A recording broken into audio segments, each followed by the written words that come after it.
আপোনালোকে জানে বৰ্তমানৰ যিজন সিদ্ধাৰ্থ শৰ্মা সি এজন মাৰোৱাৰী হয়, বিৰাট অসভ্য, বিৰাট হাৰামজাদা।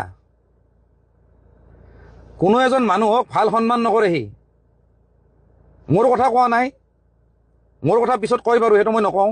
কিন্তু অসমৰ ইমূৰৰ পৰা সিমূৰৰ পৰা যিমান ল'ৰা ছোৱালী জুবিন দাক লগ কৰিব আহে তাহাঁতে বেয়া ব্যৱহাৰ কৰে। সিহঁতে জুবিন দাক সিহঁতৰ বাপেকৰ সম্পত্তি বুলি ভাবে। সেইজন এজন মহা অসভ্য।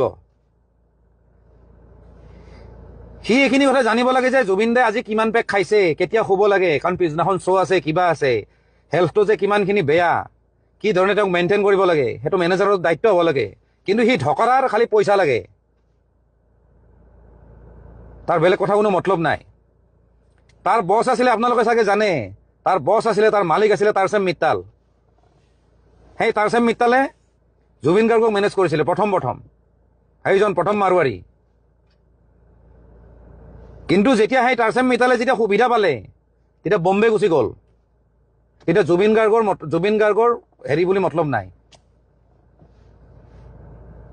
তাৰপিছত কুকুৰ এটাক চাব দি গৈছে, এই সিদ্ধাৰ্থ শৰ্মা নামৰ কুকুৰটোক চাব দি গৈছে যে তই চাই থাক, এতিয়া মইতো মালটো কামালোৱে, মই এতিয়া বম্বে যাম, মই এতিয়া সেইফালে লুটিম, এতিয়া তই লুটি থাক।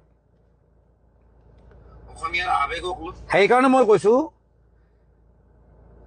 এই অনা অসমীয়াবিলাকে জুবিন দাৰ আৱেগ লয় আৰু অসমীয়াৰ আৱেগ লৈ বেপাৰ কৰে। লগতে এটা মই কথা কওঁ, আজি মেইন পইণ্টটো মই ক'ব আহিছোঁ, আপোনালোকে লাগিলে ইয়াৰ পৰা স্ক্ৰীন ৰেকৰ্ডিং কৰিব, আৰু নহ'লে যদি বেয়া নাপায় আপোনালোকে এই লাইভটো শ্বেয়াৰ কৰিব প্লিজ। একদম মই সঁচা কথা ক'ব যাব লৈছোঁ, জুবিন গাৰ্গক মোটামুটি 2011-12ৰ পৰা ধ্বংস কৰা মানুহজন হ'ল শেখৰজ্যোতি গোস্বামী।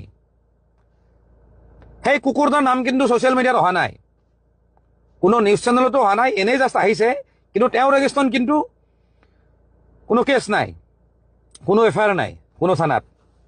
মেইন কালপ্ৰিট সেইজন মই কৈছোঁ। আৰু আপোনালোকে যদি জানে যে মই মিছা কথা নকওঁ, মই কৈছোঁ জুবিন গাৰ্গক ধ্বংস কৰা, জুবিন গাৰ্গৰ গোটেই লাইফ জাৰ্ণিটো ধ্বংস কৰা মানুহজন হ'ল শেখৰজ্যোতি গোস্বামী। মই য'তে ক'ব লাগে তাতে ক'ম। এই শেখৰজ্যোতি গোস্বামীয়ে জুবিনক লাহে লাহে ধ্বংস কৰি দিছে। জুবিনৰ গোটেই কেৰিয়াৰ, সেই কেৰিয়াৰৰ পৰা এই কেৰিয়াৰ আনিছে। আপোনালোকক মই কৈ আছোঁ, আপোনালোকে জানে যে জুবিন দা, চৰি দে মই মাজে মাজে জুবিন গাৰ্গ কৈ আছোঁ, মাজে মাজে জুবিন দা কৈ আছোঁ। মই কথা ক'ব নাজানো, কিন্তু তেওঁৰ প্ৰতি ৰেচপেক্ট মোৰ সদায় আছে। মই কথাটো ক'ব লাগিছোঁ, জুবিন দা মানে এনকে প্ৰডাকশ্যন আছিল।